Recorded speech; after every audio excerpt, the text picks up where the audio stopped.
pareil. Allez les gars, donc du coup là, c'est la même technique, il n'y a rien qui change.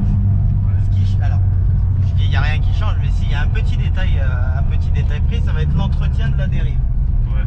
L'entretien de la dérive, ça peut justement entretenir une dérive du début à la fin, à le contrario de la traction. Donc, ce que je vais te demander, c'est de ne jamais accélérer avec le volant avec le volant braqué quand tu es à la sortie d'un virage. Forcément, tu vas être obligé de réaccélérer et braquer dans la grande remontée là-bas. Mais dans les 2 premiers virages, toujours en sortie droit, vers là où tu veux aller. Ok? Allez, c'est parti.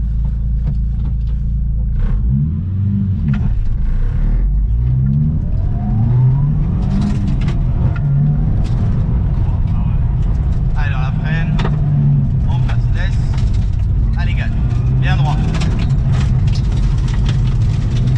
N'en fais pas trop, redescends un peu, prends-la en main d'abord. Allez gaz, gaz, gaz, gaz, gaz, gaz, lâche et gaz. Tu vois ce que je veux te dire?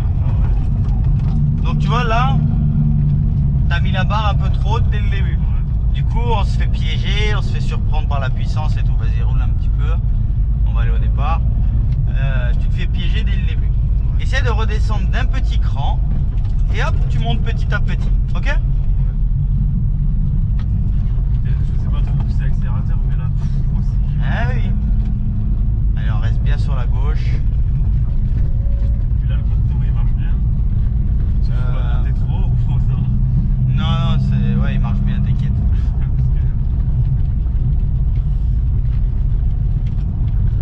Lequel, vitesse ou. Ouais, non, le contour. Bah là, t'es sur une voiture turbo.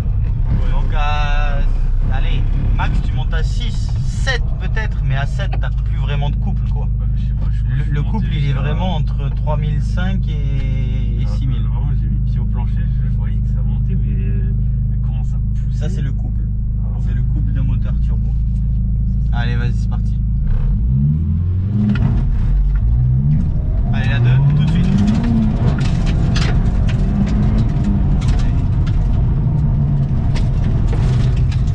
Allez, doucement sur les gaz, doucement sur les gaz. Là, t'en fais un peu trop, là. Ah, c'est sensible aussi. Eh oui. Allez, gaz, tranquillement. Et gaz. Bon, là, tu m'as perdu toute la sensibilité que tu avais tout à l'heure, hein. Ouais. Là, hein. Bon, après, c'est sûr que c'est l'émotion, on a envie de taper dedans dans ce genre de voiture, mais le problème, c'est, regarde, tu tapes dedans. Est-ce que tu penses que c'est bien ce que tu as fait là, en matière de pilotage? Je pense pas. Le truc, c'est que c'est pas mauvais, c'est t'as été dans le rattrapage. Ouais. Tu vois ce que je veux dire? Oui, C'est-à-dire voilà, que tu as balancé la voiture et tu essayé de la rattraper à chaque fois. Tu subissais l'auto. Ouais, c'est ça. Là, on va vraiment essayer de partir et essayer de la maîtriser Ouais. du mieux possible. Et pour ça, comme je t'ai dit, redescends d'un cran. Ne mets pas des gros coups d'accélérateur parce que tu as 310 chevaux, donc ça répond tout de suite. Sois fin. Ok?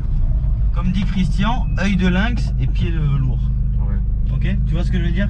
Tu regardes ton objectif et par contre au niveau du dosage, à tout niveau, il faut que tu sois souple. Là dans la ligne droite, ça sert à rien de tirer la première. Ouais. Première, deuxième et ensuite t'accélères à fond. Ok? Allez, vas-y.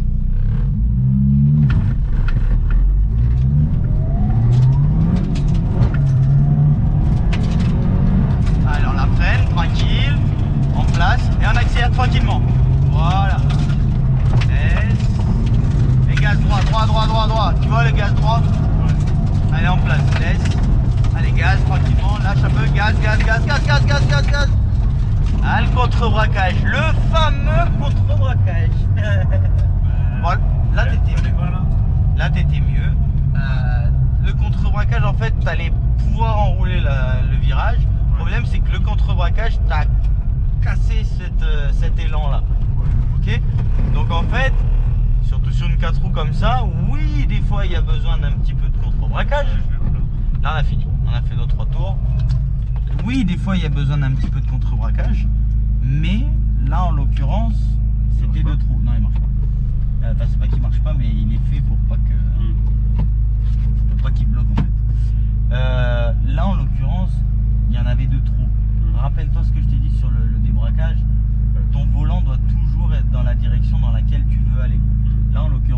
on voulait aller, imaginons là-bas, tu avais ton volant qui voulait aller là-bas. Tu vois ce que je veux dire? C'est-à-dire qu'il faut que tu arrives à vraiment doser là-dessus. Pareil, pour la réaccélération, c'est la même. Si tu es trop bourrin dessus, la voiture derrière, tu l'as subi un max parce que bah, tu as des réactions qui te surprennent. Sois un peu plus fin, surtout avec ce genre de caisse. Si tu es plus fin, c'est là où tu vas pouvoir l'exploiter à 100% et tu vas aller très très très vite. Mais si tu es trop bourrin et que tu subis la caisse, tu passes trop de temps à essayer de sauver en fait un comportement qui te surprend. Et voilà, ça allait un peu mieux, mais on peut largement mieux faire. Ok, mais sois concentré et reste dans une certaine rigueur, encore plus avec ce genre de voiture. Ok, mais ça va le faire, c'est cool. Ce que je vois vraiment, c'est par exemple là, si j'avais jamais conduit, genre si j'avais pas fait team, genre, le contre-braquage, même si t'as jamais conduit, c'est pas un truc qui vient tout seul. Bah oui et non, j'ai envie de te dire. La conduite, de toute façon, que ce soit d'une manière ou d'une autre, elle te donne des défauts. Des défauts d'habitude en fait. On croit savoir, moi j'en avais pareil, ça a été le plus dur à enlever. Moi c'est le pire, c'était le karting. Karting, t'as des micro-corrections. Et là, alors là, laisse tomber. J'arrêtais pas de faire ça, alors Christian me tapait sur les mains comme ça. Mais dès que j'ai arrêté de le faire, c'est là où je suis allé vraiment vite.